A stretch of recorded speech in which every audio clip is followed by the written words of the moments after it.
അല്ല എന്റെ സ്വപ്നത്തിലില്ലായിരുന്നു പണ്ട് കാലത്തെ.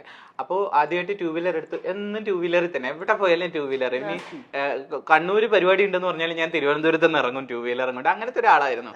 എല്ലായിടത്തും ടൂ വീലറിലേ പോകത്തുള്ളൂ. കാരണം എന്താ വെച്ചാൽ ബസ്സിലൊക്കെ പോകുമ്പോഴത്തേക്ക് നമ്മളെ ഭയങ്കരമായിട്ട് ബോഡി ഷേമിങ് പണ്ട് ട്രാൻസ് കമ്മ്യൂണിറ്റിയിൽ അറിയാലോ അങ്ങനെയുള്ള ഒരു പ്രശ്നങ്ങൾ. എന്നെ ബസ്സിൽ നിന്നൊക്കെ ഇറക്കി വിട്ടിട്ടുണ്ട്. സീറ്റിൽ ഇരുന്നെന്ന് പറഞ്ഞു, സ്ത്രീകളെ സീറ്റിൽ ഇരുന്നെന്ന് പറഞ്ഞു, സ്ത്രീകൾ എന്നെ പ്രശ്നം ഉണ്ടാക്കിയിട്ട് നീ പിറകെ പോടാന്നൊക്കെ പറഞ്ഞിട്ട് അങ്ങനെ പ്രശ്നങ്ങൾ ഉണ്ടാക്കിയിട്ടുണ്ട്. അപ്പൊ അതൊക്കെ എനിക്ക് ഭയങ്കര വിഷമായിരുന്ന സമയത്താണ് ഞാൻ ടൂ വീലർ ആദ്യമായിട്ട് എടുക്കുന്നത്. എനിക്ക് എൻ്റെ ഒരു വലിയ ആശ്വാസമായിരുന്നു ടൂ വീലർ. എന്ന് വെച്ചാൽ ആരുടെ മുഖം കാണേണ്ട ആവശ്യമില്ല. ബസ് സ്റ്റോപ്പിൽ നിൽക്കണ്ട, പോകുന്ന ആൾക്കാരുടെ മുഖം കാണണ്ട, ബസ്സിൽ കയറിയിട്ട് ആരുടെ അവിടെ വഴക്കുണ്ടാക്കണ്ട, അല്ലെങ്കിൽ എന്നും വഴക്ക എവിടെ പോയാലും. ഈ പണ്ട് ഞാൻ മിമിക്രിയിൽ കളിക്കുന്ന സമയത്ത് പ്രോഗ്രാമിന്റെ വണ്ടി നമ്മൾ നിൽക്കുന്നിടത്ത് നിർത്തില്ല. അവർക്ക് എന്തോ നാണക്കേടാണ് ഞങ്ങളെ എന്നെയൊക്കെ വണ്ടി കയറ്റാൻ.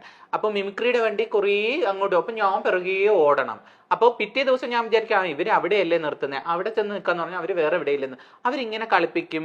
ആൾക്കാരുടെ ഇടയിൽ നിന്ന് നമ്മളെ വണ്ടിയിലേക്ക് കയറ്റാൻ ഭയങ്കര മടി. എന്നിട്ട് പ്രോഗ്രാം സ്ഥലത്ത് എന്നിട്ട് പറയും വണ്ടിക്കകത്തുനിന്ന് ഇറങ്ങരുത്, സ്റ്റേജൊക്കെ കെട്ടിയിട്ട് പയ്യെ പിറകെ കൂടെ പോകും. ഇങ്ങനെയൊക്കെ പറഞ്ഞ് കളിയാക്കാറുണ്ടായിരുന്നു. അവർക്ക് എന്തോ ട്രാൻസ് കമ്മ്യൂണിറ്റിയോട് ഒരു അവജ്ഞത പണ്ടേ ഉണ്ടായിരുന്നു, ഇപ്പോഴല്ല കേട്ടോ, തുടക്ക സമയത്ത്. അപ്പോ എനിക്ക് കാറിനോടൊന്നും ക്രഷില്ല. അപ്പൊ വാഹനം ടൂ വീലർ ആയിരുന്നു. അത് കഴിഞ്ഞ് ഞാൻ കല്യാണം കഴിച്ച് കഴിഞ്ഞപ്പോഴത്തേക്ക്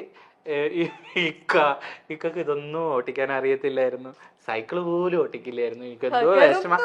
അപ്പൊ ആൾക്ക് വേറൊരു ട്രാജഡി, എന്റെ പിറകിൽ ഇരുന്ന് എപ്പോഴും പോകുന്നു. അപ്പൊ ഇക്ക പറയും ആൾക്കാരുള്ളടത്ത് കൊണ്ട് നിർത്തരുത്. ഞാൻ കറക്റ്റ് അവിടെ അങ്ങ് നിർത്തും. അപ്പൊ ഇക്ക ബാക്കിൽ ഇറങ്ങും. അപ്പൊ ഇക്കക്ക് ഭയങ്കര ചമ്മലായിരുന്നു. അതിനുശേഷം ഞങ്ങൾ എറണാകുളത്ത് വന്നതിന് ശേഷമാണ് ഇക്ക സൈക്കിള് ചവിട്ടി പഠിച്ചത്. അത് കഴിഞ്ഞ് ടൂ വീലർ, പിന്നെ ഞാനും കൂടെ ഹെൽപ്പ് ചെയ്തു. ടൂ വീലർ പഠിച്ചു. ടൂ വീലർ പഠിച്ചു കഴിഞ്ഞിട്ട് വണ്ടി പഠിക്കാൻ പോകുന്നെന്ന് പറഞ്ഞു. ശരി, അപ്പൊ ഞാൻ പറഞ്ഞു ഇക്ക വണ്ടി പഠിക്കുകയാണെങ്കിൽ ഞാൻ കാർ എടുത്ത് തരും, ഇക്കയുടെ ബർത്ത്ഡേ ഗിഫ്റ്റ് എന്ന് പറഞ്ഞു. ഇങ്ങനെ വെറുതെ തമാശ. ഒരു ദിവസം ബസ് KSRTC ബസ്സിൽ ഞാൻ ഇങ്ങനെ പഠിപ്പിക്കാനായിട്ട്, അന്ന് ഞാൻ ഡോറ അക്കാഡമി പഠിപ്പിക്കുന്നുണ്ട്, പഠിപ്പിക്കാനായിട്ട് ഇങ്ങനെ പോകുന്ന സമയത്ത് ഫോൺ വരുന്നേടി ഞാൻ H പാസ്സായി. അയ്യോ എനിക്ക് തലകറക്കം വന്നു, വണ്ടി മേടിച്ചു കൊടുക്കണമല്ലോ. അങ്ങനെ ആദ്യം ഞാൻ എന്ത് ചെയ്തു, ആദ്യം ടൂ വീലർ പഠിച്ചു കഴിഞ്ഞപ്പോഴത്തേക്ക് ഒരു ബർത്ത്ഡേക്ക് ടൂ വീലർ ഗിഫ്റ്റ് ചെയ്തു. സർപ്രൈസ് ആയിരുന്നു. ഇത് കാറും അതുപോലെ തന്നെ ഞങ്ങളൊരു സെക്കൻഡ് ഹാൻഡ് കാറാണ് ഫസ്റ്റ് എടുത്തത്. അത് ഇപ്പോഴും അതാണ് കയ്യിലുള്ളത്, ബലാന. അപ്പൊ അതെടുത്തു. അപ്പൊ ഇപ്പോ കാറില്ലാതെ ഒരിടത്തും പോകാൻ വയ്യ, എവിടെ പോയാലും കാറ്. ഞാൻ ഇങ്ങനെ നീ ആ ടൂ വീലറിന്ന് മൈൻഡ് ചെയ്യണമെന്ന്, ഓഫ് കാറില് പോവാ, മഴയല്ലേ, ഞാൻ ഇങ്ങനെയൊക്കെ അങ്ങ് പറയും. അപ്പൊ ഇങ്ങനെ പറയുമ്പോഴത്തേക്ക് എപ്പോഴും കാറിൽ കയറി ഇരുന്നിട്ട് ഞാൻ പറയും ഈ കാർ കൊഞ്ഞ് താന്നാണ്, അല്ലെങ്കിൽ വലിയ കാർ വരും. അപ്പൊ അതെപ്പോഴും ഈ ഒരു സ്വപ്നമാണല്ലോ, നമ്മളെപ്പോഴും കുറച്ചും കൂടി അപ്ഗ്രേഡ് ആകാൻ നോക്കും. അങ്ങനെ വിചാരിച്ചാലേ ഇതെങ്കിലും കിട്ടുള്ളൂ എന്ന് ഞാൻ വിചാരിക്കുള്ളൂ. മനുഷ്യന്റെ സ്വഭാവമാണല്ലോ. അപ്പൊ ഞാൻ എപ്പോ പോയാലും എന്റെ ഫ്രണ്ടിൽ പോകുന്ന എനിക്ക് ഫോർച്യൂണറുകളാണ്. ഫോർച്യൂണർ പോകുമ്പോ എന്തോ കുതിര വന്ന് ഇങ്ങനെ നിൽക്കുന്ന രഥത്തിൽ നിന്നൊക്കെ ആൾക്കാർ ഇറങ്ങും പോലെ. അങ്ങനെ മമ്മൂസിന് ഫോർച്യൂണറാണ്. മമ്മൂസിന്റെ ഫോർച്യൂണറിൽ എപ്പോഴും ഞാൻ യാത്ര ചെയ്യാറുണ്ട്, കൂടെ പോകാറൊക്കെ ഉണ്ട്. അപ്പൊ അതിൽ നിന്ന് ഇറങ്ങണമെങ്കിൽ ചാടിയാണ് ഞാൻ ഇറങ്ങുന്നത്. ഇച്ചിരി പൊക്കമുള്ള വണ്ടിയല്ലേ. അപ്പൊ എനിക്ക് ഈ പൊക്കമുള്ള വണ്ടി ഭയങ്കര ഇഷ്ടമാണ്. അപ്പൊ എനിക്കൊരു രഥത്തിൽ ഇരിക്കുന്ന ഫീലാണ്. എനിക്കൊരു കുതിര. മൈൽ സ്റ്റോൺ ഇവന്റ്സിന്റെ ഗിഫ്റ്റ് കൂടെ അങ്ങ് കിട്ടിക്കഴിഞ്ഞാൽ ഉടനെ തന്നെ നിങ്ങൾക്ക് ഫോർച്യൂണർ വാങ്ങാൻ പറ്റും. അവര് ഫോർച്യൂണർ ആണോ തരുന്നത്? അല്ല, മേടിക്കും. ഫോർച്യൂണർ ഞാൻ മേടിക്കും.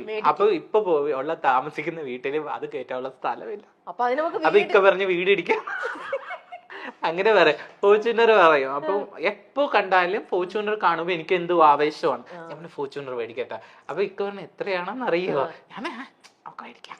വെറും 9 ലക്ഷത്തിനുള്ളിൽ ഫോർച്യൂണർ കിട്ടും. വളരെ സിമ്പിൾ ആയിട്ടാ പറയാ. ഞാൻ എല്ലാ കാര്യവും ഇപ്പൊ നമ്മള് നല്ല വിഷമത്തിൽ ഇത്തിരി കടം കൊടുക്കാനുണ്ട്, അല്ലെങ്കിൽ ഇച്ചിരി പൈസക്ക് ആവശ്യം ഉണ്ടെങ്കിൽ ദൈവം തരും, ദൈവമല്ലേ തരും എല്ലാരും പറയും. അങ്ങനെ ഞാൻ പറയാം അവര് തരും, അവര് തരുമെന്നല്ലേ പറയുന്നേ, തരും.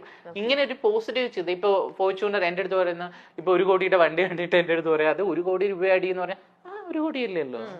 അങ്ങനെ അല്ല, ലൈഫിൽ നമ്മൾ വളരെ പോസിറ്റീവായിട്ട് നമുക്ക് എല്ലാം നേടാൻ പറ്റും. പക്ഷെ ആൾക്ക് ഭയങ്കര ടെൻഷൻ. ഇപ്പൊ നിങ്ങൾ നേടിയത് എന്താണെന്നൊന്നും അറിയണ്ടേ, എന്ത് സമ്മാനം കിട്ടുന്നൊന്നും അറിയണ്ടേ. ഈ കഥകൾ മാത്രം എന്തോ ഇവന്റ് നടത്തി അങ്ങനെ പറയൂല.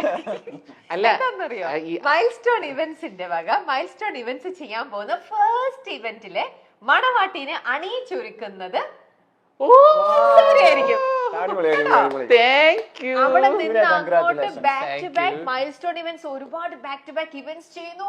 എല്ലാ ഇവന്റിലും എല്ലാരും പറയുന്നു സൂര്യ തന്നെ ഞങ്ങളുടെ മണവാട്ടിനെ ഒരുക്കണം. അങ്ങനെ സൂര്യ പൈസ ഇങ്ങനെ ഒരുപാട് ഉണ്ടാക്കണോ, എന്നിട്ട് പോയി ഫോർച്യൂണർ വാങ്ങുന്നു.